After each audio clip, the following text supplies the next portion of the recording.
മന്ദാന്തോളിത ഹേമകുണ്ടലമണീശോണപ്രഭാമണ്ഡലം കാഞ്ചീദാമപരീതപീതവസനം സംസക്തമുക്താവലിം കുന്തീനന്ദനസാരഥിം കരതലാലംബി പ്രദോദാഞ്ചിതം വന്ദേ നന്ദതനൂജമംബരനദീനാഥം രമാവല്ലഭം. ശ്രീ അമ്പലപ്പുഴ ശ്രീകൃഷ്ണ ശരണം. ശ്രീ പാർത്ഥസാരഥയേ ശരണം.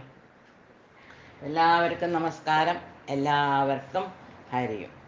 കഴിഞ്ഞ ദിവസം നമ്മൾ 9 ശ്ലോകങ്ങൾ വരെ പറഞ്ഞു എന്നാണ് എൻ്റെ ഓർമ്മ. മൂന്നാമത്തെ കർമ്മയോഗം എന്നുള്ള അധ്യായത്തിൻ്റെ. അപ്പം അതിൽ ഭഗവാൻ പറയുന്നത് എന്താണെന്ന് വെച്ചാൽ, അവനവന് വിധിച്ചിട്ടുള്ള ഓരോ വ്യക്തിക്കും ഓരോ ധർമ്മങ്ങളും കർമ്മങ്ങളും ഉണ്ട് അല്ലേ. ആ ധർമ്മത്തിനനുസരിച്ച കർമ്മമാണ് ചെയ്യേണ്ടത്, അല്ലാണ്ട് അന്യൻ്റെ കർമ്മം നമ്മൾ സ്വീകരിക്കരുത്. അപ്പം തനിക്ക് വിധിച്ച കർമ്മം ഏത് തരത്തിലുള്ളതായിക്കോട്ടെ അത് ചെയ്യുന്നതാണ്. കർമ്മം ഒന്നും ചെയ്യാണ്ട് ഞാൻ ഒരു കർമ്മവും ചെയ്യില്ല, എനിക്ക് കർമ്മഫലങ്ങളൊന്നും പാടില്ല എന്ന് വിചാരിച്ചിരിക്കണേക്കാളും ഭേദം അവനവന് വിധിച്ച കർമ്മം ചെയ്യുന്നതാണ് ഉത്തമമായിട്ടുള്ളത് എന്നാണ് ഭഗവാൻ പറയണത്. കാരണം കർമ്മം ചെയ്യാണ്ട് ഇവിടെ ആർക്കും ശരീരം കൂടി നിലനിർത്താൻ സാധ്യമല്ലല്ലോ. ബാഹ്യമായ ഇന്ദ്രിയ ആ ബാഹ്യമായുള്ള ഇന്ദ്രിയ നിഗ്രഹണത്തിനേക്കാളും മനസ്സിനെ നിയന്ത്രിച്ചിട്ട് കർമ്മങ്ങളിൽ ഏർപ്പെടണം എന്നാണ് ഭഗവാൻ എല്ലാവരോടും ഉദ്ഘോഷിക്കുന്നത്. കാരണം യഥാർത്ഥ ത്യാഗിയുടെ ലക്ഷണം ഇന്ദ്രിയങ്ങളെ നിയന്ത്രിക്കൽ മാത്രമല്ല, മനസ്സിനെ നിയന്ത്രിച്ചിട്ട് ഇന്ദ്രിയങ്ങളെ നിയന്ത്രിക്കലാണ്. അതാണ് വിവേകത്തോടു കൂടെയുള്ള ആ ത്യാഗം. അപ്പം വിഷ്ണുവിനെ യജ്ഞപുരുഷനായിട്ടാണ് നമ്മൾ മനസ്സിലാക്കിയിട്ടുള്ളത്. അപ്പം വിഷ്ണു എന്ന യജ്ഞപുരുഷ പ്രാപ്തിയാവണം ഓരോ കർമ്മത്തിൻ്റെയും ലക്ഷ്യം എന്ന് പറഞ്ഞാൽ. ഓരോ ചലനം കൂടി ഓരോ യജ്ഞം മാതിരിയാവണം നമ്മുടെ. കാരണം എപ്പോഴും ഭഗവത് സ്മരണയോടുകൂടി ഓരോ കർമ്മങ്ങൾ ചെയ്യണം. പിന്നെ വൈദിക കർമ്മങ്ങളുടെ കാര്യം പറയേ വേണ്ട. അപ്പം അത് ആ വൈദിക കർമ്മങ്ങൾ യജ്ഞാദികൾ ചെയ്തിട്ട് സ്വർഗപ്രാപ്തി ആവരുത് ഓരോ വ്യക്തിയുടെയും ഉദ്ദേശം ഭഗവത് പ്രാപ്തി ആവണം. എന്നാൽ ഭഗവാൻ യജ്ഞസ്വരൂപനാണ്. ഭഗവാനെ യജ്ഞം എന്ന് പല പ്രാവശ്യം എടുത്തു പറഞ്ഞിട്ട് ഭഗവാനെ അനുസ്മരിച്ചിട്ടുണ്ട്. ഇപ്പം ഭഗവാനെ ലക്ഷ്യമാക്കിയിട്ട് വേണം എല്ലാ കർമ്മങ്ങളും ചെയ്യാൻ. സ്വന്തം കർമ്മങ്ങളെ നിരാസക്തനായിട്ട് അനുഷ്ഠിക്കലാണ് വിഷ്ണുവിനുള്ള ആരാധന. കാരണം ഇവിടെ അർജുനന് വിധിച്ചിട്ടുള്ള കർമ്മം യുദ്ധം ചെയ്യലാണ്. അപ്പം ആ യുദ്ധത്തിന് ഒരു യജ്ഞം മാതിരി, അതിൽ ലാഭനഷ്ടങ്ങളോ അല്ലെങ്കിൽ സ്വന്തത്തിൻ്റെ സ്വാർത്ഥതയോ ഒരു പുണ്യപാപങ്ങളോ ഒന്നും അതിലേക്ക് ചിന്തിക്കേണ്ട ആവശ്യമില്ല എന്നാണ് ഭഗവാൻ നമുക്ക് പറഞ്ഞു തരുന്നത്. ഇനി 10ാമത്തെ ശ്ലോകം. സഹയജ്ഞ പ്രജാ സൃഷ്ട്വാ പുരോവാച പ്രജാപതി അനേന ബസവിശ്വദ്ധം ഏഷവോസ്തിഷ്ഠ കാമധു. പുരാ സഹയജ്ഞ. പുര ഇത് ഭാഗവതത്തിൽ നമുക്ക് അറിയാൻ സാധിക്കും. ഈ പുര എന്ന് പറഞ്ഞിട്ടുണ്ടെങ്കിൽ എന്താണ്? ഈ കൽപ്പം തുടങ്ങിയപ്പോൾ അല്ലെങ്കിൽ ഈ സൃഷ്ടി തുടങ്ങിയപ്പോൾ ആ പ്രജാപതി ആയിട്ടുള്ള ബ്രഹ്മാവ് പ്രജകളെ സൃഷ്ടിച്ചു, പലതിനെയും സൃഷ്ടിച്ചു അല്ലെ. 84 ലക്ഷം അങ്ങനെ കൂടി അത്ര 84 ലക്ഷം യോനികളുണ്ട്. ജീവജാലങ്ങളുടെ വിഭാഗങ്ങളുണ്ട്. യോനികളെന്ന് പറഞ്ഞിട്ടുണ്ടെങ്കിൽ വിഭാഗങ്ങൾ എന്ന് വേണം. മനുഷ്യർ അതിലത്തെ ഒരു ചെറിയ വിഭാഗം മാത്രമാണ്. അപ്പം അതിൽ അനേകം ആ ജീവജാലങ്ങളുടെ ഇടയിൽ ഒരു ജീവജാലം അത്രയേ ഉള്ളൂ മനുഷ്യൻ്റെ സ്ഥിതി. അപ്പം പക്ഷേ മനുഷ്യന് ഭഗവാൻ ഒരു ശക്തി കൊടുത്തു, വിവേകം കൊടുത്തു. എന്നിട്ട് അത് ആ മനുഷ്യരെ സൃഷ്ടിച്ചോടുകൂടെ യജ്ഞങ്ങളെയും ഭഗവാൻ സൃഷ്ടിക്കണ്ടായി. അത് പറഞ്ഞാൽ ബ്രഹ്മാവ് ഭഗവാന്റെ ആജ്ഞയോടുകൂടി ബ്രഹ്മാവ് സൃഷ്ടിച്ചു. ആ പ്രജാപതിയായിട്ടുള്ള ബ്രഹ്മാവ് സൃഷ്ടിച്ചിട്ട് പ്രജാപതി ഉവാച, പ്രജാപതിയായിട്ടുള്ള ബ്രഹ്മാവ് ഇപ്രകാരം പറഞ്ഞു. അനേന പ്രസവിഷധ്വം ഏഷ ഇവ. ഇതുകൊണ്ട്, എന്തുകൊണ്ട്? ഈ യജ്ഞങ്ങളെ കൊണ്ട് പ്രസവിഷ്യധ്വം, നിങ്ങൾ വർദ്ധിക്കണം, നിങ്ങൾക്ക് ഉന്നതി വരണം. വർദ്ധിക്കുക എന്ന് പറഞ്ഞിട്ടുണ്ടെങ്കിൽ അംഗസംഖ്യയിലും വർദ്ധിക്കണം, ജീവിത നിലവാരത്തിലും വർദ്ധിക്കണം, ഉന്നതി വരണം. വിചാരങ്ങൾ ഉന്നതമാണ്. നല്ല കർമ്മങ്ങൾ ചെയ്യുമ്പോൾ നമ്മുടെ കൂടുതൽ നല്ല വിചാരങ്ങൾ വീണ്ടും വരും അല്ലെ. വിചാരങ്ങളാണ് ഒരു മനുഷ്യനെ ഉയർത്തുന്നതോ താത്തുന്നതോ അല്ലേ. അപ്പം ഏഷ, ഇത് കാരണം നിങ്ങൾക്ക് ഇഷ്ടകാമതു അസ്തു, ഇഷ്ടങ്ങളായിട്ടുള്ള കാമനകളെ, നമ്മൾ ഇഷ്ടങ്ങളായിട്ടുള്ള ആഗ്രഹങ്ങളെ, അഭീഷ്ടങ്ങളെ പറഞ്ഞാൽ ഒരു മനുഷ്യ ജീവന് പല അഭീഷ്ടങ്ങൾ കാണും. ചിലത് ഇഷ്ടമായി, കാരണം പല സുഖ സൗകര്യങ്ങൾ ആഗ്രഹിക്കുന്ന മനുഷ്യരാണ്. അപ്പം അങ്ങനെ ഇഷ്ടകാമതും ഇഷ്ടങ്ങളായിട്ടുള്ള അഭീഷ്ടങ്ങളായിട്ടുള്ള ആ ഇച്ഛകൾ പൂർത്തിയാവാൻ ആ ദേവന്മാർ നിങ്ങളെ സഹായിക്കും. നിങ്ങൾക്ക് അസ്തു അങ്ങനെ ഭവിക്കട്ടെ എന്നാണ് പറയുന്നത്. സൃഷ്ടിയുടെ ആരംഭത്തിൽ ആ പ്രളയമൊക്കെ കഴിഞ്ഞിട്ട് സൃഷ്ടി തുടങ്ങി അനേകം വർഷങ്ങൾക്ക് ശേഷമാണ് മനുഷ്യ സൃഷ്ടി ഉണ്ടായതെന്ന് നമുക്ക് ഭാഗവത്തിൽ അറിയാം അല്ലേ. പലതിനെയും സൃഷ്ടിച്ചു, എന്നിട്ട് അതൊക്കെ അപൂർണമാണ് എന്ന് ആ ബ്രഹ്മാവിന് തോന്നി. അപ്പോഴാണ് ഈ മനുഷ്യരെ സൃഷ്ടിച്ചത്. അപ്പം ആ മനുഷ്യരൊക്കെ സൃഷ്ടിച്ചോടുകൂടെ യജ്ഞങ്ങളെ സൃഷ്ടിച്ചു. കാരണം വേദങ്ങൾ ഗ്രഹിക്കാൻ കഴിവ് വിവേകമുള്ളവർക്ക് മാത്രമാണ്. വിവേകം ആർക്കാണ്? മനുഷ്യർക്കാണ്. അപ്പോൾ ആ മനുഷ്യരെ സൃഷ്ടിച്ചപ്പോൾ പ്രജാപതിയായിട്ടുള്ള ബ്രഹ്മാവ് ദേവന്മാരെയും മനുഷ്യരെയും ഒന്നിച്ച് സൃഷ്ടിച്ചു. എന്നിട്ട് രണ്ട് കൂട്ടരോടും പറഞ്ഞു, സഹകരിക്കണം നിങ്ങൾ. ദേവന്മാര് അവർക്ക് ഓരോ വിഭാഗമുണ്ട്. അപ്പോൾ ഇന്ദ്രദേവനാണെങ്കിൽ മഴയുടെ അധിപതിയാണ്. മഴ തരുന്ന ആ വിഭാഗം ഇന്ദ്രദേവൻ്റെയിലാണ്. അഗ്നിയുണ്ട്, വരുണുണ്ട്, അങ്ങനെ വായുണ്ട്. ഇവരെ എല്ലാവരെയും മനുഷ്യർക്ക് ആവശ്യമുള്ള ആഗ്രഹങ്ങളൊക്കെ സാധിച്ചു കൊടുക്കണം. അപ്പം അതേമാതിരി മനുഷ്യർക്കും ചില കർമ്മങ്ങളുണ്ട്, കടമകളുണ്ട്. അവരെ സന്തോഷിപ്പിക്കണം. അപ്പം അങ്ങനെ ആ യജ്ഞങ്ങളെയും ഉൽപ്പാദിപ്പിച്ചു, ദേവന്മാരെയും മനുഷ്യരെയും ഉൽപ്പാദിപ്പിച്ചു. എന്നിട്ട് അവരെ ഇങ്ങനെ ആശീർവദിച്ചു, ഈ യജ്ഞത്തെ കൊണ്ട് നിങ്ങൾ ആവട്ടെ, നിങ്ങൾ അപ്രകാരം ഭവിക്കട്ടെ. ഇത് നിങ്ങൾക്ക് മോക്ഷപ്രാപ്തിക്കും സുഖജീവിതത്തിനും വേണ്ടുന്നതെല്ലാം ഇതിൽ നിന്ന് നിങ്ങൾക്ക് ലഭിക്കും.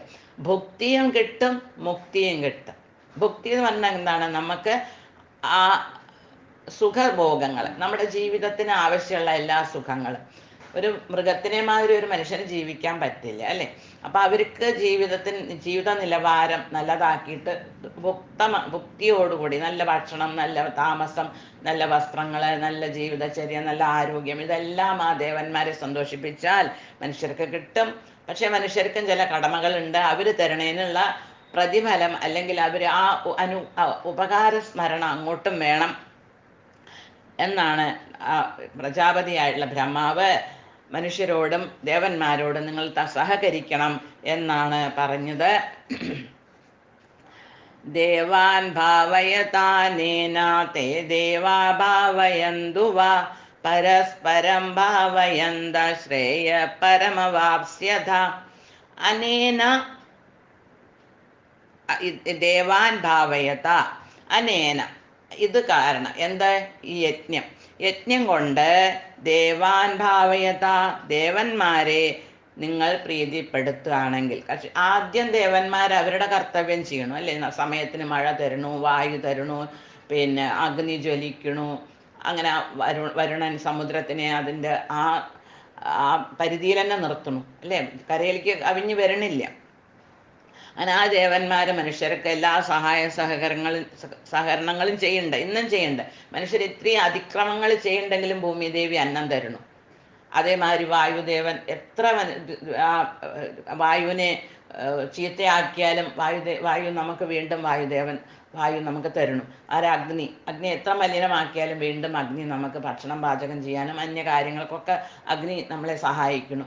അതേമാതിരി ഇന്ദ്രദേവൻ എത്ര ആര് യജ്ഞം ചെയ്താലും ചെയ്തില്ലെങ്കിലും സമയമായിട്ട് അയാൾക്ക് മഴ അപ്പോൾ ആ ദേവന്മാർ മനുഷ്യരെ സഹായിക്കണം എന്നാണ് പ്രജാപതി പറഞ്ഞത്.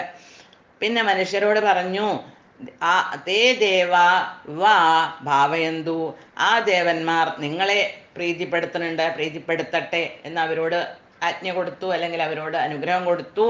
പരസ്പരം ഭാവയന്ത, നിങ്ങൾ പരസ്പരം അങ്ങോട്ടും ഇങ്ങോട്ടും സഹകരിക്കണം, അല്ലെങ്കിൽ സന്തോഷിപ്പിക്കണം. ഒരാള് മറ്റേയാളെ സഹകരിക്കണം, സന്തോഷിപ്പിക്കണം എന്നാണ് പറയണത്. പരം ശ്രേയ അവാപ്സ്യത, അപ്രകാരം സഹകരിച്ചിട്ടുണ്ടെങ്കിൽ എന്താ ഉണ്ടാവുക? പരമമായുള്ള ശ്രേയസ്സിനെ പ്രാപിക്കാൻ നിങ്ങൾക്ക് സാധിക്കും. അത് നമ്മളൊരു സമുദായത്തിലാണെങ്കിലും അല്ലേ, പരസ്പരം സഹകരിക്കുക, സന്തോഷിപ്പിക്കുക, അങ്ങനെ ഉണ്ടെങ്കിൽ ആ സമുദായം വളരെ ഒരു നല്ല സമുദായമാവും. വളരെ സന്തോഷത്തിലും തൃപ്തിയിലും അവർ അങ്ങോട്ടും ഇങ്ങോട്ടും സഹായിച്ചിട്ടുള്ള ഒരു ജീവിതമാണെങ്കിൽ അത് ഒരു ശ്രേയസ്കരമായിട്ടുള്ള ജീവിതമാണ്. അപ്പം അങ്ങനെ ആ ദേവന്മാര് യജ്ഞം കൊണ്ട് സന്തുഷ്ടരായാൽ മനുഷ്യരെ സഹായിക്കും. മനുഷ്യരായിട്ടുള്ള നിങ്ങളെ ആ ദേവന്മാർ സന്തുഷ്ടരാക്കും. ഇങ്ങനെ പരസ്പരം സഹകരിച്ചും കൊണ്ട് രണ്ടു കൂട്ടർക്കും പരമശ്രേയസിനെ പ്രാപിക്കാനും സാധിക്കും. ഇപ്പം മനുഷ്യർക്ക് മഴ കൊടുക്കും. മഴ കിട്ടിയിട്ടുണ്ടെങ്കിൽ ആദികളൊക്കെ ഉണ്ടാവും അല്ലേ. അന്നൊക്കെ പഴയ കാലങ്ങളിലൊക്കെ മനുഷ്യരുടെ പ്രധാന കാര്യം കൃഷി, ഗോരക്ഷ, വാണിജ്യമായിരുന്നു അല്ലെ. എന്താ വാണിജ്യം ചെയ്തിരുന്നത്? ഈ രണ്ട് സാധനം തന്നെ. ആ കൃഷിയിൽ നിന്നുണ്ടാവുന്നതും അതേമാതിരി ആ ഗോരസങ്ങൾ, നെയ്യ്, പാല് മുതൽക്ക് നെയ്യ് വരെയുള്ള എല്ലാ വസ്തുക്കളും. അപ്പം ഇതിൻ്റെയാണ് വിക്രയങ്ങൾ അധികവും ചെയ്തിരുന്നത്. പിന്നെ സ്വർണം, വെള്ളി ആദ്യമായിട്ടുള്ള ലോഹങ്ങൾ അതൊക്കെ ഉണ്ടായിരുന്നു ഭൂമിയുടെ ഉള്ളിൽ നിന്ന് കിട്ടിയിട്ട്. അപ്പം യജ്ഞ അനുഷ്ഠാനം കൊണ്ട് ദേവന്മാർക്ക് കിട്ടിയതിന് ഒരു ഭാഗം ഇപ്പം പറഞ്ഞിട്ടുണ്ടെങ്കിൽ ദശാംശം നമ്മൾ ദാനം ചെയ്യണം എന്നാണ് പറയുക. ദശാംശം, 10% നമ്മൾ ദാനം ചെയ്യണം. നമുക്ക് എത്ര സമ്പാദ്യം ഉണ്ടോ അതിൻ്റെ 10% ഭാഗം നമ്മൾ ദാനമായിട്ട് കൊടുക്കണം. അപ്പം നമ്മൾ എന്ന് പറയണു ഞങ്ങൾ ടാക്സ് കൊടുക്കണ്ടല്ലോ എന്ന് അല്ലേ. നമ്മളൊക്കെ ടാക്സ് കൊടുക്കണ്ട, ശരിയാണ്, ശരി. അപ്പം അതുവരെ നമ്മുടെ വീട്ടിൽ ടാക്സ് കൊടുക്കാത്തത് എന്താ ഉണ്ടാവുക? അത് കള്ളപ്പണമാവും അല്ലേ. കള്ളപ്പണം അലക്ഷ്മിയാണത്. ആ അലക്ഷ്മി നമ്മളെ നരകങ്ങളിലേക്ക് കൊണ്ടുപോകും അല്ലെങ്കിൽ ജയിലിലേക്ക് കൊണ്ടുപോകും. പക്ഷേ ടാക്സ് കൊടുത്തു കഴിഞ്ഞാൽ പിന്നെ അത് ലക്ഷ്മിയായി മാറി. ലക്ഷ്മി ആയിട്ടുണ്ടെങ്കിൽ പിന്നെ നമ്മൾ ചോദ്യത്തിന് ആരും വരില്ല. പക്ഷെ അതുകൊണ്ട് നമുക്ക് ഉന്നതി ഉണ്ടാവില്ല, നമുക്ക് ദൈവിക പ്രാപ്തി ഉണ്ടാവില്ല, മുക്തി കിട്ടില്ല. പക്ഷെ അതിനെ മഹാലക്ഷ്മി ആക്കണമെങ്കിലോ അതിന്ന് നമ്മൾ ഒരു ഭാഗം പല കാര്യങ്ങൾക്കായിട്ട് ചെയ്യാം അല്ലേ. ദേവതകളുടെ പൂജകൾ ഉണ്ടാവുമ്പോൾ അതിന് കൊടുക്കാം. സമുദായത്തിൽ എന്തെങ്കിലും നല്ല കാര്യങ്ങൾ നടക്കുകയാണെങ്കിൽ അതിന് കൊടുക്കാം. അന്യക്ഷേത്രങ്ങൾക്ക് കൊടുക്കാം.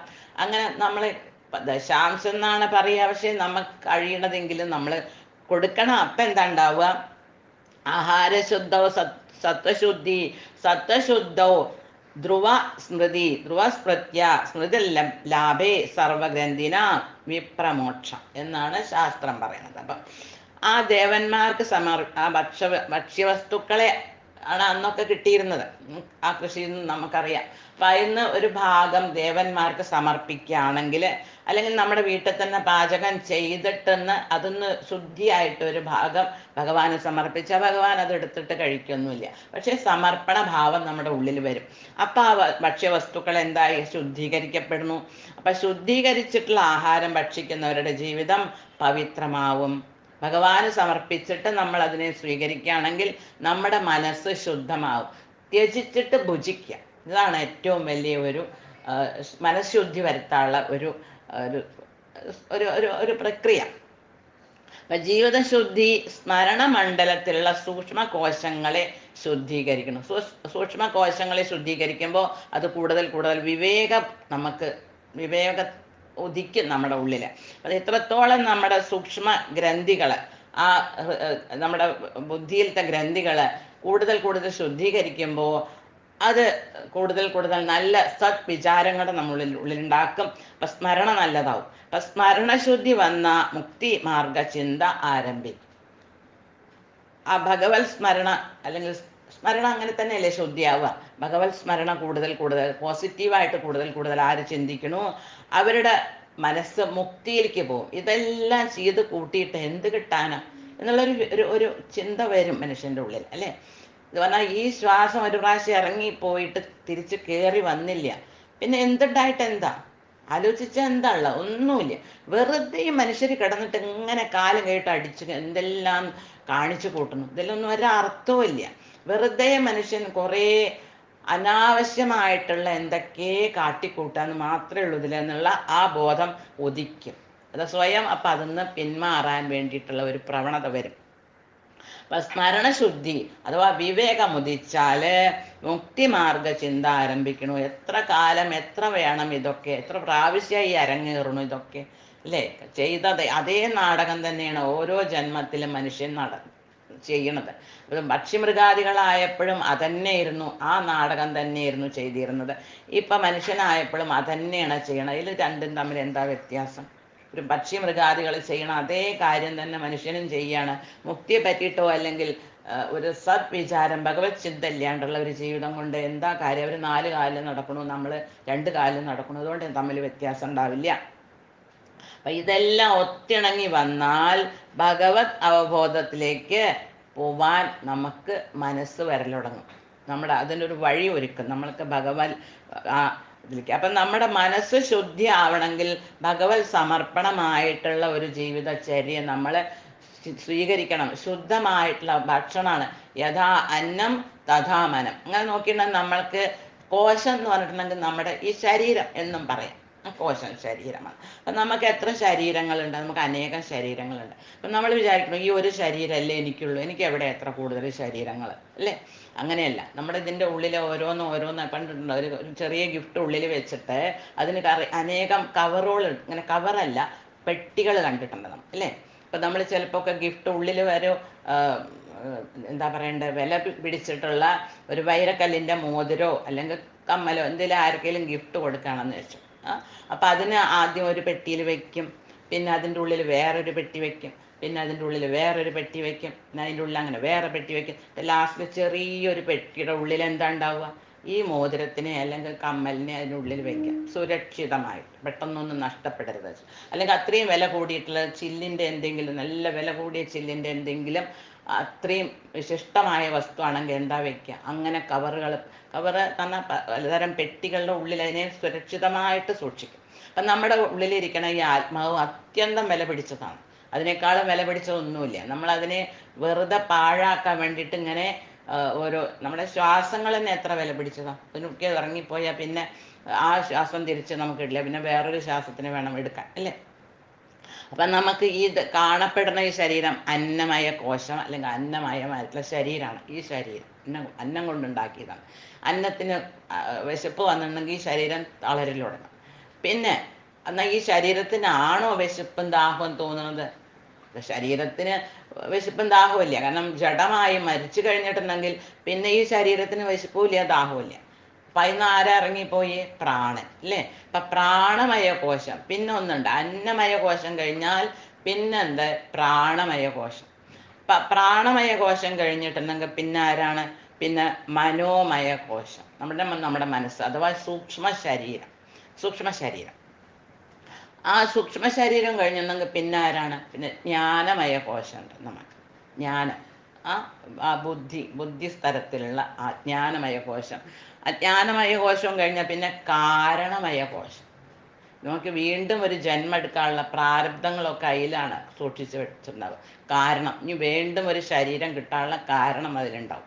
പിന്നെ അത് കഴിഞ്ഞിട്ടുണ്ടെങ്കിൽ ഇത് ഈ 5 കോശങ്ങൾ ഒരുവിധം എല്ലാവർക്കും ഉണ്ട്. മനുഷ്യർക്ക് മറ്റ് ജീവജാലങ്ങൾക്ക് എല്ലാം ഉണ്ടായിക്കൊള്ളണമെന്നില്ല. കാരണം അവരുടെ അങ്ങനത്തെ ആ ബുദ്ധി ഒന്നും അധികം ഇല്ല. അപ്പം അവർക്ക് ആ ജ്ഞാനമയ കോശം ഒന്നും കാണില്ല. അപ്പം അവർക്ക് എല്ലാ കോശങ്ങളും 5 ഉണ്ടെന്ന് പറയാൻ പറ്റില്ല. അവർക്ക് അന്നമയ കോശം ഉണ്ടാവും, മനോമയ കോശം ഉണ്ടാവും. അതിൻ്റെ അപ്പുറത്തുണ്ടോ എന്ന് പറയാൻ പറ്റില്ല. കാരണം അവർക്ക് കർമ്മങ്ങളില്ല. അവരുടെ വെറുതെ ശരീരത്തിന് പോഷിപ്പിക്കുന്നേ ഉള്ളൂ. പിന്നെ മുക്തിക്ക് ഇച്ഛയുള്ളവർ അല്ലെങ്കിൽ മുക്തരായിട്ടുള്ള ജീവാത്മാക്കൾക്ക് വേറൊരു കോശം കൂടിയുണ്ട്, ആനന്ദമയ കോശം. ആ ആനന്ദമയ കോശത്തിലാണ്, അതിനെ ജാഗ്രത ആക്കലാണ് നമ്മുടെ മുക്തി. അത് നമ്മുടെ ഉള്ളിലുണ്ട്, പക്ഷെ ജാഗ്രതയിലല്ല അത്രേ, അങ്ങനെ കേട്ടിട്ടുണ്ട്. അപ്പം അങ്ങനെ ആ എല്ലാ കോശങ്ങളിൽ നല്ല ഭക്ഷണം കഴിക്കുകയാണ്, സാത്വികമായ ഭക്ഷണം കഴിക്കുകയാണ്, ഭഗവാന് സമർപ്പിക്കാൻ പറ്റിയ ഭക്ഷണം കഴിക്കുകയാണ് എങ്കിൽ ഈ എല്ലാ കോശങ്ങളും വളരെ തേജസ്വികളാവും, വളരെ ജാഗ്രതയിലാവും. അപ്പം അങ്ങനെ ആ സുഖഭോഗങ്ങൾ മാത്രം ആഗ്രഹിക്കുന്നവർക്ക് ഈ മുക്തിയെ പറ്റിയിട്ടുള്ള ഒരു ചിന്ത ഉണ്ടാവില്ല. പക്ഷേ സാത്വികമായിട്ട് ചിന്തിക്കുന്നവർക്ക് മുക്തിയെ പറ്റിയിട്ട് ചിന്ത ഉണ്ടാവും. അപ്പം അവരുടെ ആഹാരത്തിൽ നിന്ന് അവർ ശുദ്ധി ആവൽ തുടങ്ങും എന്നാണ് പറയണത്. ഇഷ്ടാൻ ഭോഗാൻ ഹി വോ ദേവാ ദാസ്യന്തേ യജ്ഞഭാവിത തൈർദത്താന പ്രദായേഭ്യോ യോ ഭുങ്ക്തേസ്തേന ഏവ സ. ദേവായജ്ഞഭാവിത ഹി, ആ ദേവന്മാര് യജ്ഞത്താൽ പ്രീതരാവും തീർച്ചയായിട്ടും. അവർ അവർക്കായിട്ടുള്ള ഓരോ യജ്ഞങ്ങൾ ചെയ്തിട്ടുണ്ടെങ്കിൽ അവർ തീർച്ചയായിട്ടും ആ ദേവന്മാർ യജ്ഞത്താൽ പ്രീതരായിട്ട് വ ഇഷ്ടാൻ ഭോഗാൻ ദാസ്യന്തേ, അവർ തീർച്ചയായിട്ടും നിങ്ങൾക്ക് എന്ത് തരും? ഇഷ്ടാൻ ഭോഗാൻ, നിങ്ങൾക്ക് ഇഷ്ടങ്ങളായിട്ടുള്ള നിങ്ങളുടെ ആവശ്യങ്ങളെയൊക്കെ അവര്, ജീവിത സുഖങ്ങളെയൊക്കെ അവര് ദാസ്യന്തേ, ദാനം ചെയ്യും. തേ ദത്താനേഭ്യ അപ്രദായ, തേ അവരാൽ തന്നിട്ടുള്ള, അവര് തന്നിട്ടുള്ള ആ സുഖഭോഗങ്ങളെ അല്ലെങ്കിൽ ആ നമുക്ക് ധനധാന്യാദികളെയൊക്കെ തിരിച്ചും ആ ദേവന്മാർക്ക് ഒരു ഭാഗം അവർക്കായിട്ട് സമർപ്പിക്കാഞ്ഞാൽ, അപ്രദായ അവർക്ക് പ്രദാനം ചെയ്യാത്ത യാതൊരുവനുണ്ടോ, തേ പുംസ്തേ അവൻ എന്ത് ഭജിക്കണു? അതെന്താണ്? മോഷ്ടാവിൻ്റെ ഭക്ഷണമാണ്.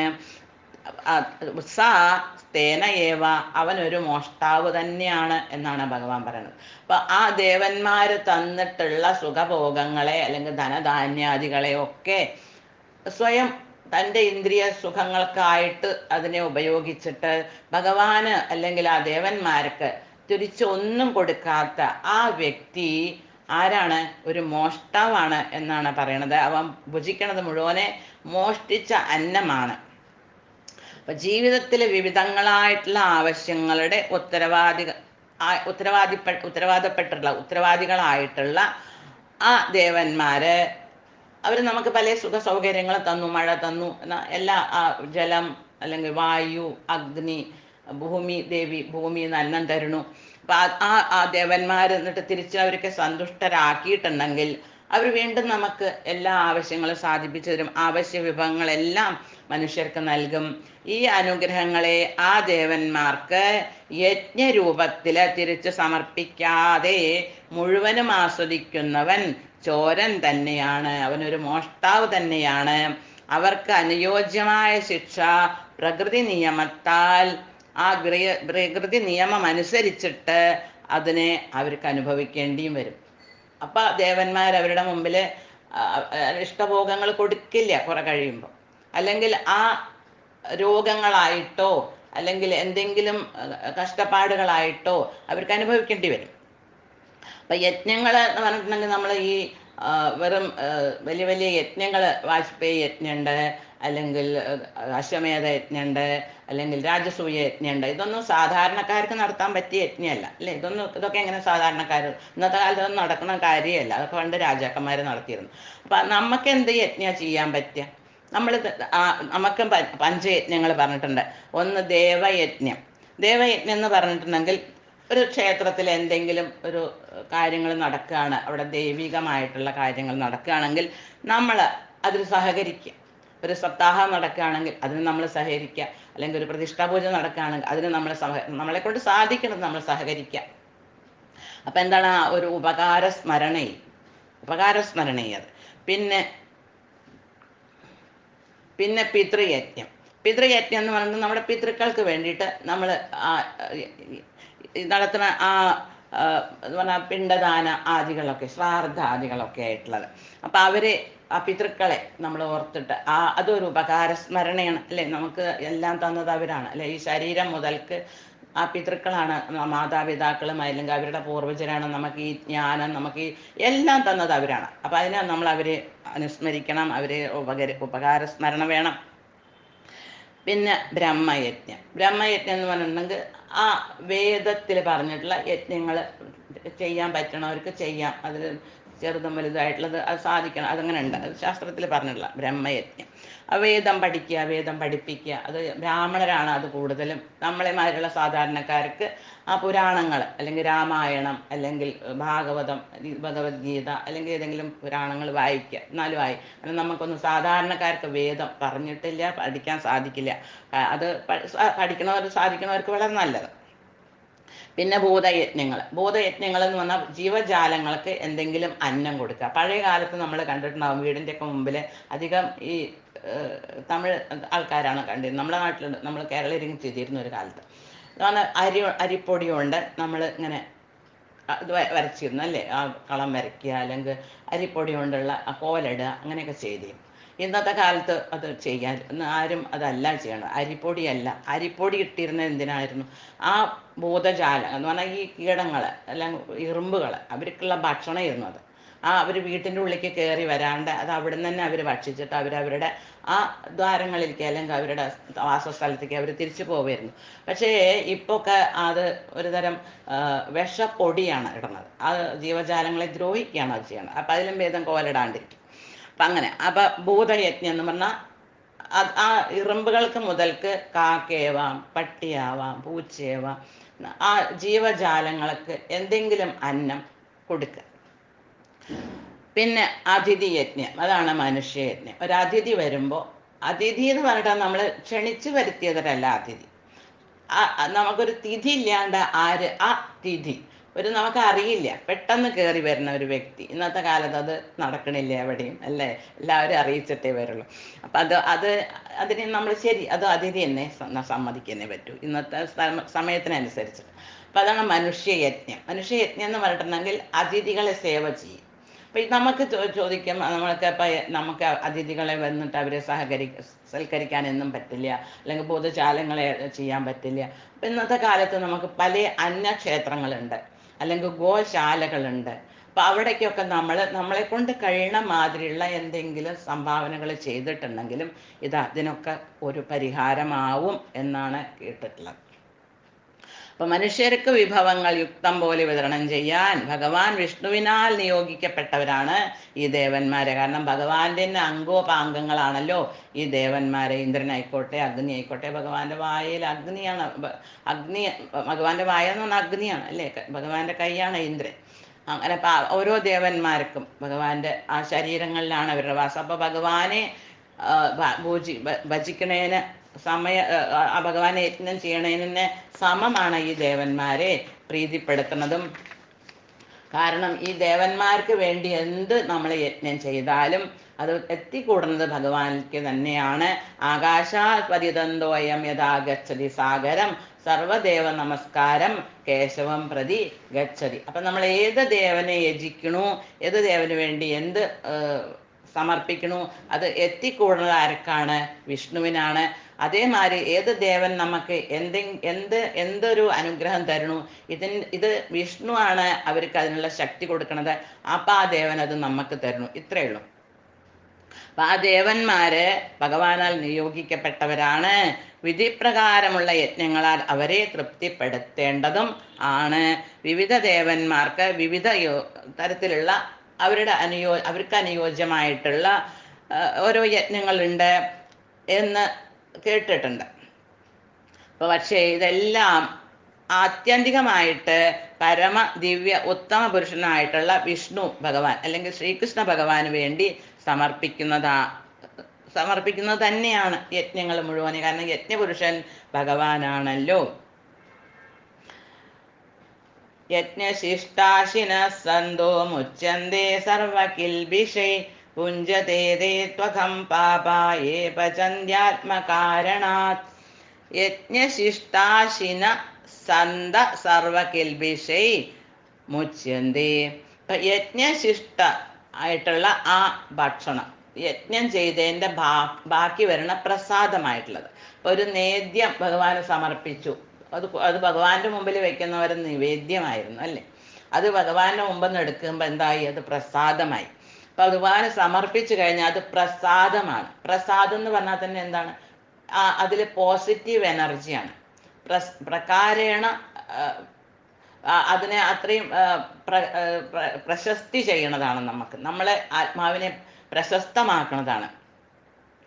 അപ്പം ആ യജ്ഞത്തിൻ്റെ അവശിഷ്ടമായിട്ടുള്ള അത് ധനധാന്യങ്ങളായിരിക്കാം, അല്ലെങ്കിൽ ഭഗവാന് സമർപ്പിച്ച ആ യജ്ഞത്തിൻ്റെ പ്രസാദമായിരിക്കാം.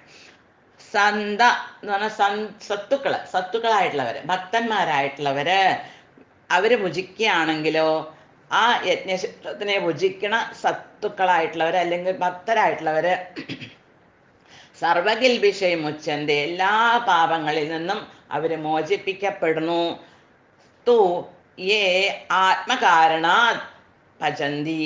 തു എന്നാൽ ആരാണോ, ഏവരാണോ ആത്മകാരണ സ്വന്തത്തിന് വേണ്ടി മാത്രം, സ്വന്തം ഇന്ദ്രിയ സുഖങ്ങൾക്ക് വേണ്ടി മാത്രം ഭജന്തി ഭക്ഷണം ഉണ്ടാക്കുന്നത് അല്ലെങ്കിൽ സമ്പാദിക്കുന്നത്. ഭക്ഷണം ഉണ്ടാക്കൽ മാത്രമല്ല, പഴയ കാലത്ത് ഭക്ഷണം ഉണ്ടാക്കിയിട്ടുണ്ടെങ്കിൽ അത് പലർക്കായിട്ടും വീതിച്ചിരുന്നു. ജീവജാലങ്ങൾക്ക്, പട്ടിക്ക് അല്ലെങ്കിൽ പല ജീവജാലങ്ങൾക്കായിരുന്നു കൊടുത്തിരുന്നു. ആരെങ്കിലും കയറി വന്ന അവർക്ക്, ഭിക്ഷക്കാർക്ക് ആ നേരത്തെ ആരെങ്കിലും കയറി വന്ന അവർക്കൊക്കെ ഭക്ഷണം ഉണ്ടായിരുന്നു അല്ലേ. പക്ഷെ ഇന്ന് അതിന് പ്രാക്ടിക്കലി അത് ശരിയാവില്ല. അപ്പം അങ്ങനെ, അപ്പം നമ്മുടെ സമ്പാദ്യം, ആ ഭക്ഷണത്തിൻ്റെ സ്ഥലത്ത് സമ്പാദ്യം എന്ന് നമുക്ക് വേണമെങ്കിൽ പറയാം.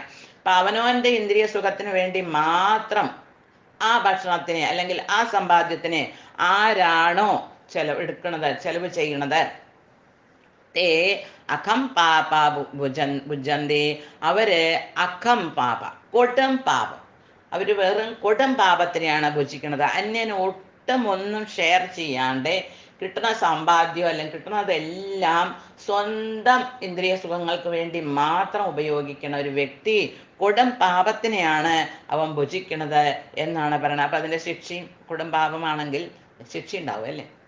പാപം ചെയ്തിട്ടുണ്ടെങ്കിൽ അതിന് ശിക്ഷ അനുഭവിച്ചേ തീരുള്ളൂ അല്ലേ. Every action is A equal and opposite reaction എന്ന് നമ്മളൊക്കെ കേട്ടിട്ടുണ്ട്. അപ്പം അത് ആ കൊടും പാപം ചെയ്തിട്ടുണ്ടെങ്കിൽ ദേവന്മാർ സന്തുഷ്ടരാവില്ല ആ വ്യക്തി നേരെ. അപ്പോൾ അതിനുള്ള ശിക്ഷ അനുഭവിക്കേണ്ടി വരും. അപ്പം ഭഗവത് ഭക്തന്മാരെ അഥവാ ആത്മബോധം, കൃഷ്ണബോധം ഉണർന്നവരെ സന്ത എന്ന് പറയുന്നവർ, ആ സത്തുക്കളായിട്ടുള്ളവര്, അങ്ങനത്തെ അവര് ഒരിക്കലും എല്ലാം സ്വന്തത്തിനായിട്ട് ഉപയോഗിക്കില്ല. അവര് അന്യന് വീതിച്ചു കൊടുത്തതിൻ്റെ ശേഷം സ്വയം ഭുജിക്കണം. അന്നാദ് ഭവന്തി ഭൂതാനി പർജന്യാദന്ന സംഭവ യജ്ഞാദ് ഭവതി പർജന്യോ യജ്ഞകർമ്മ സമുദ്ഭവ. ഇനി ഭഗവാൻ പറയാണ് എങ്ങനെയാണ് ഈ അന്നം ഉണ്ടാവുന്നത്. അന്നം മഴയിൽ നിന്നാണ് ഉണ്ടാവുന്നത് അല്ലേ. അപ്പം ആദ്യം മഴ പെയ്തു, എന്നിട്ട് അന്നം ഉണ്ടായി. പക്ഷെ ഇവിടെ ഇപ്പോൾ പറയണത് എന്താണ്? അന്നാദ് ഭവന്തി ഭൂതാനി, അന്നത്തു നിന്നാണ്. അന്നം ഉണ്ടെങ്കിൽ മാത്രമേ ഒരു ജീവജാലങ്ങൾക്ക് ഇവിടെ നിലനിൽപ്പുള്ളൂ. അപ്പം അന്നാദ് ഭവന്തി ഭൂതാനി, ഈ അന്നം കഴിക്കാണ്ട് ഒരു ജീവജാലങ്ങൾക്കും ഇവിടെ നിലനിൽപ്പില്ല. അപ്പം ആ ധാന്യങ്ങളിൽ നിന്ന് ഭൗതിക ശരീരങ്ങൾ ഭവന്തി ഉണ്ടാകുന്നു, അല്ലെങ്കിൽ അതിന് വർദ്ധിച്ചു വരുന്നു.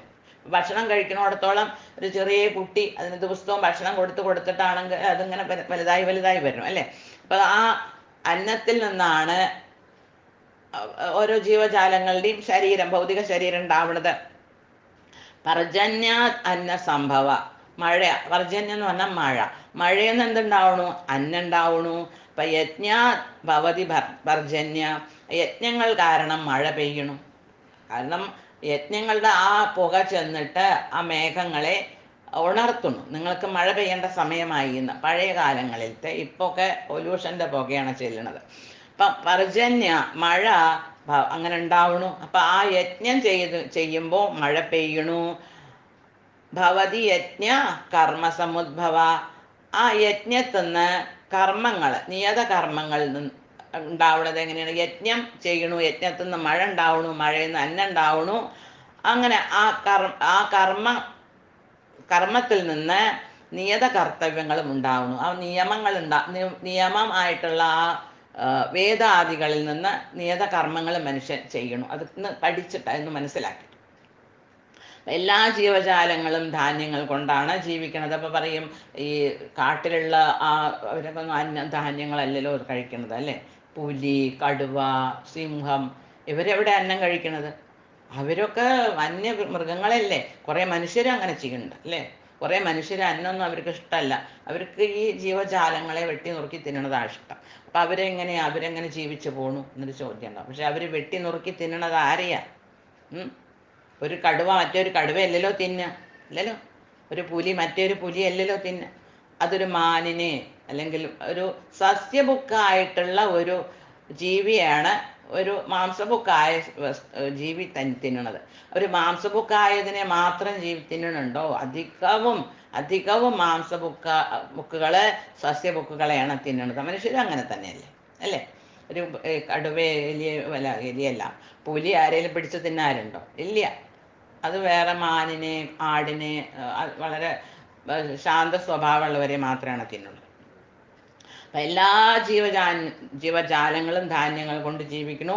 ആ ധാന്യങ്ങളാവട്ടെ മഴ മൂലമുണ്ടാകുന്നു, മഴ യജ്ഞത്തിൽ നിന്നുണ്ടാകുന്നു, യജ്ഞങ്ങൾ വിധിപ്രകാരമുള്ള കർമ്മങ്ങളിൽ നിന്നും ഉണ്ടാകുന്നു. വിധിപ്രകാരമുള്ള കർമ്മങ്ങളിൽ നിന്നാണ് അങ്ങനെ ചെയ്യുമ്പോഴല്ലേ യജ്ഞം ഉണ്ടാവുക. അപ്പം ആ കർമ്മങ്ങൾ ചെയ്യാനുള്ള ജ്ഞാനം വേദങ്ങളിൽ നിന്നും കിട്ടുന്നു.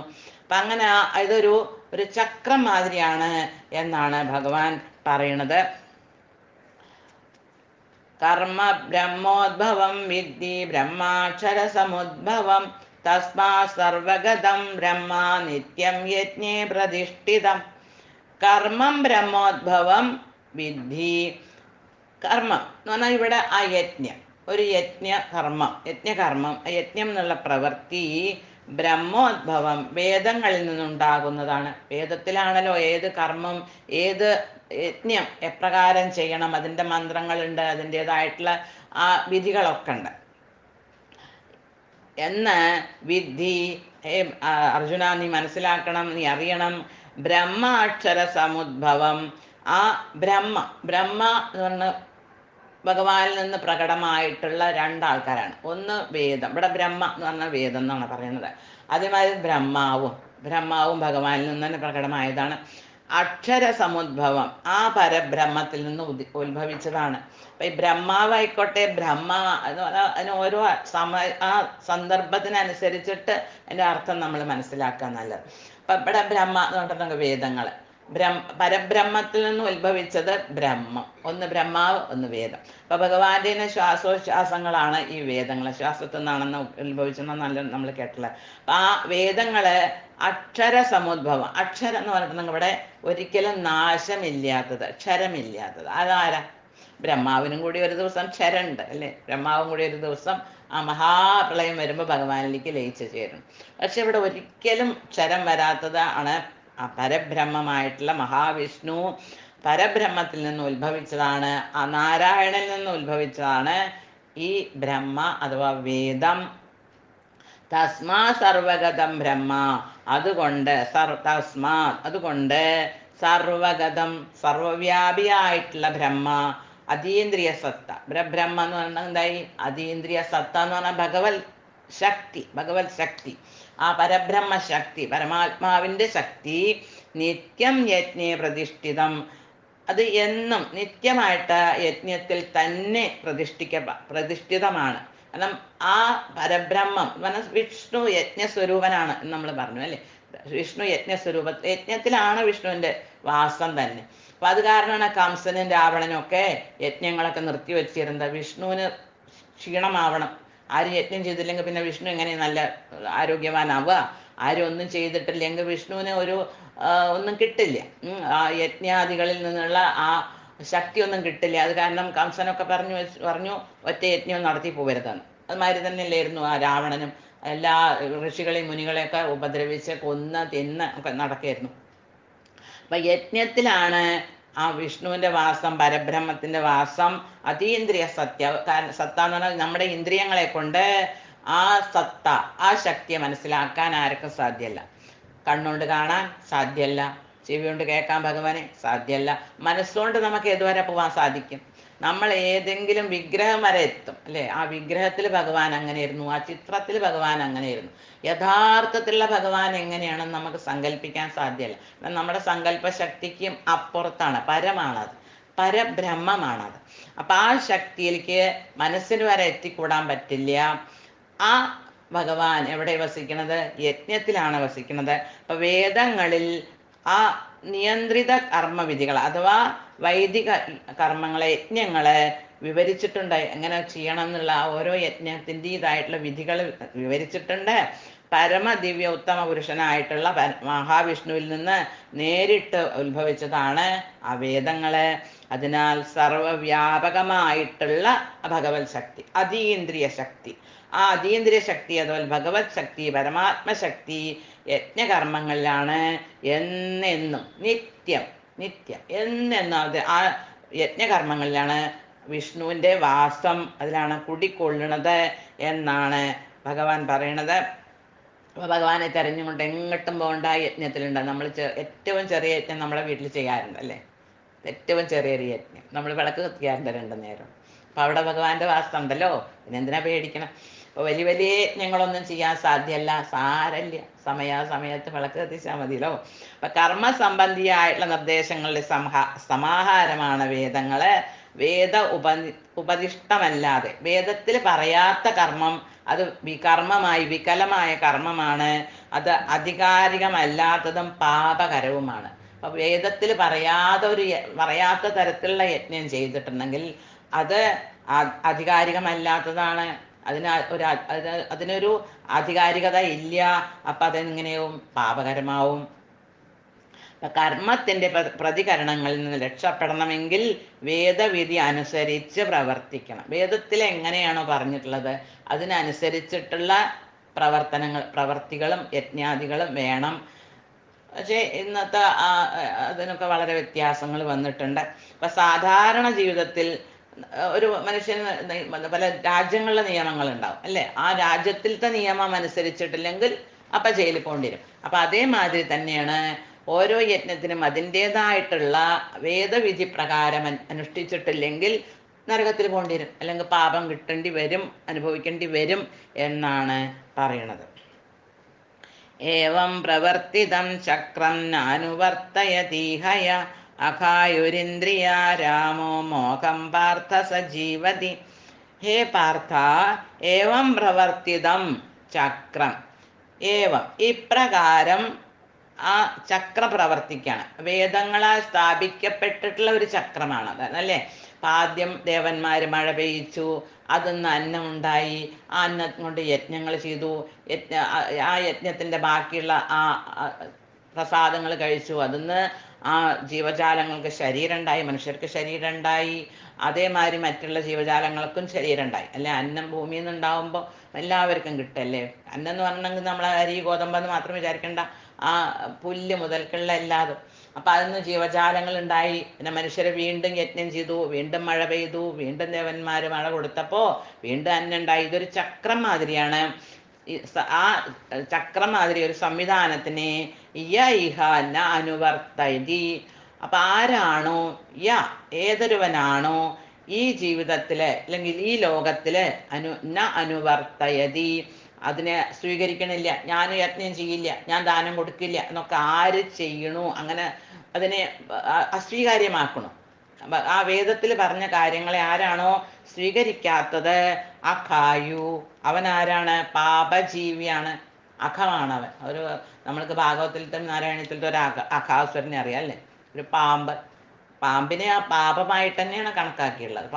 അഖാസുരൻ, അവൻ പാപമായിട്ട് വായും വിളിച്ച് അവിടെ കിടക്കണ്ടായിരുന്നു. അതേമാതിരി തന്നെയാണ് ഈ വ്യക്തി തന്നെ എപ്പോഴും എനിക്ക് കൊണ്ടുവാ എനിക്കെല്ലാം വേണം, ഞാൻ ആർക്കും ഒന്നും കൊടുക്കില്ല, അങ്ങനത്തെ ഒരു വളരെ കുറവാകും. പക്ഷെ എന്നാലും അങ്ങനത്തെ ഒരു ഉണ്ടാവരിക്കും. അപ്പം അങ്ങനെ അവൻ അഖായുവാണ്, അവൻ പാപജീവിയാണ്. ഇന്ദ്രിയാരാമ, ഇന്ദ്രിയങ്ങളിൽ മാത്രം സംതൃപ്തനാണ്. എല്ലാം എൻ്റെ സുഖഭോഗങ്ങളൊക്കെ ഞാൻ ആർക്കും ഒന്നും കൊടുക്കില്ല, എല്ലാവരും എനിക്ക് തന്നാൽ കുഴപ്പമില്ല, കൂട്ടത്തിൽ എൻ്റെ ഇന്ദ്രിയങ്ങൾക്ക് തൃപ്തമാക്കണം എന്നുള്ള ആ വിചാരം മാത്രമുള്ള വ്യക്തികളെ മോഹം ജീവതി, അവൻ വെറുതെ നിഷ്ഫലമായിട്ട് അവൻ്റെ ജീവിതം വെറുതെയാണ്, ഒരു ഉപകാരമില്ല. അപ്പം നിഷ്ഫലമായിട്ട് അവൻ ജീവിക്കുകയാണ്. കാരണം അവൻ്റെ ജീവനെ കൊണ്ട് അവനോ അന്യർക്കോ ഒരു ഗുണമില്ല എന്നാണ് പറയണത്. ഇവിടെ അവൻ എന്ന് പറയണത് ഇത് അങ്ങനെ പറഞ്ഞു എന്നേ ഉള്ളൂ.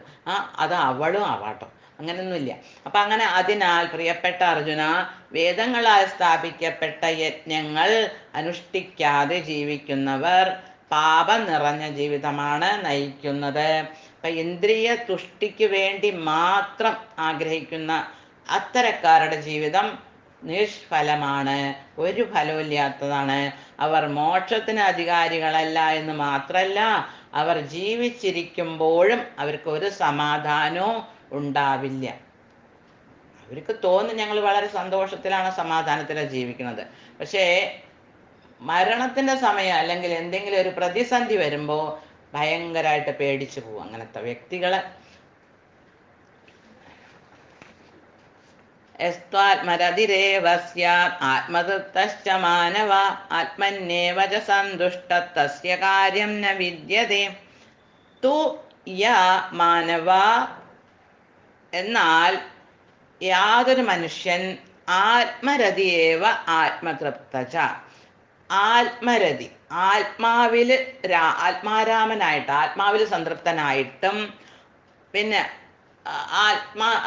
ആത്മാവിൽ തന്നെ രമിച്ചു കൊണ്ടുള്ളത്. കാരണം ആ ഒരു സന്തോഷത്തിന് അന്യനെ ഒരിക്കലും ആ വ്യക്തി ആശ്രയിക്കില്ല.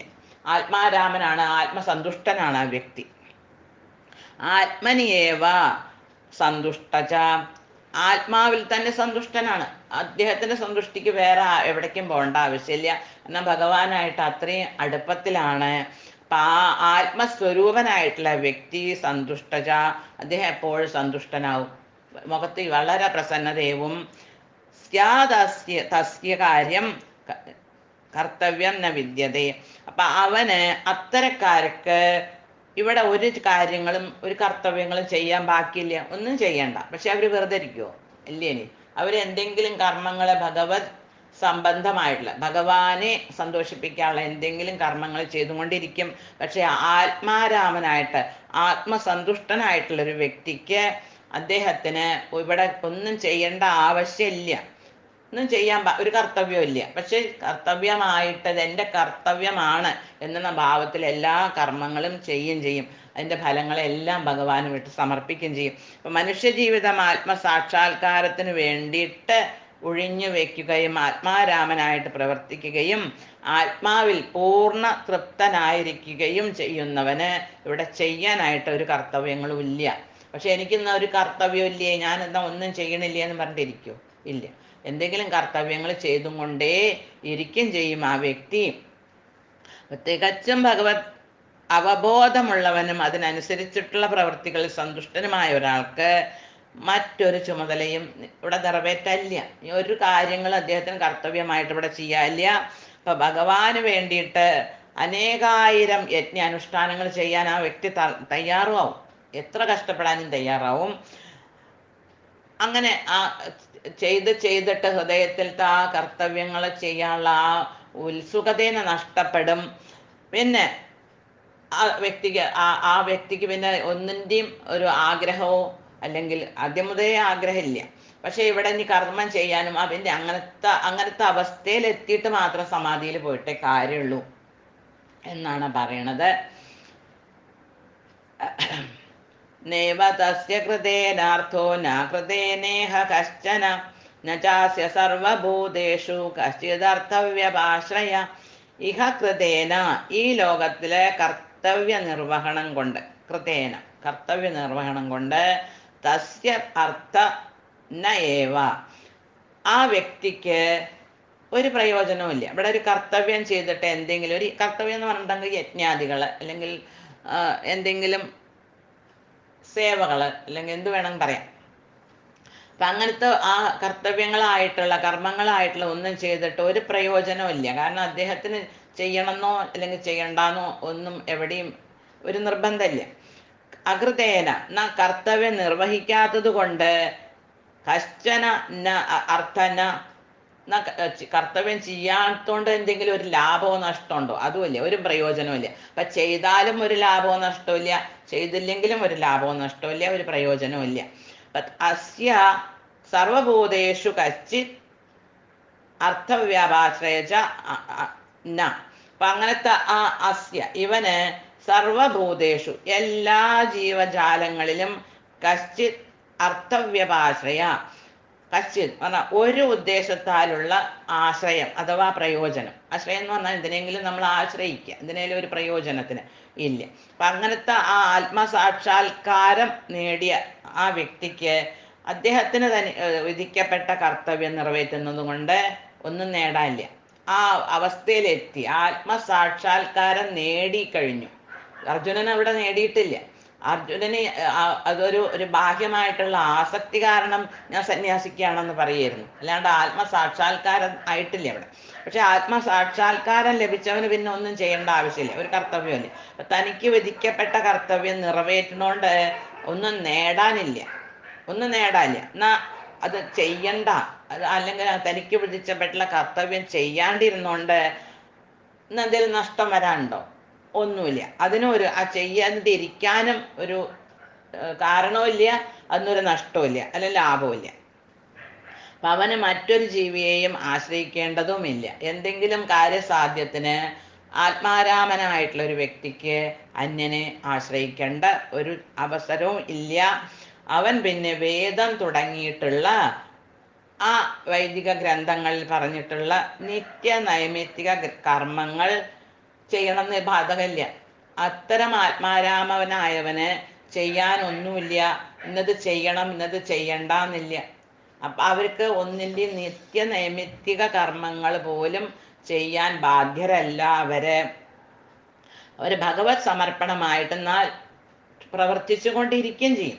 അവർ പ്രവർത്തിക്കാണ്ടിരിക്കൂല, എന്തെങ്കിലും ചെയ്തുകൊണ്ടേയിരിക്കും. കാരണം കർമ്മം ചെയ്യാണ്ട് അവിടെ ആർക്കും ഇരിക്കാൻ പറ്റില്ല, ശരീരത്തിനെ പോലും നിലനിർത്താൻ പറ്റില്ല എന്ന് നേരത്തെ കൂട്ടിയിട്ട് ഭഗവാൻ പറഞ്ഞിട്ടുണ്ട്. ഓം നമോ ഭഗവതേ വാസുദേവ.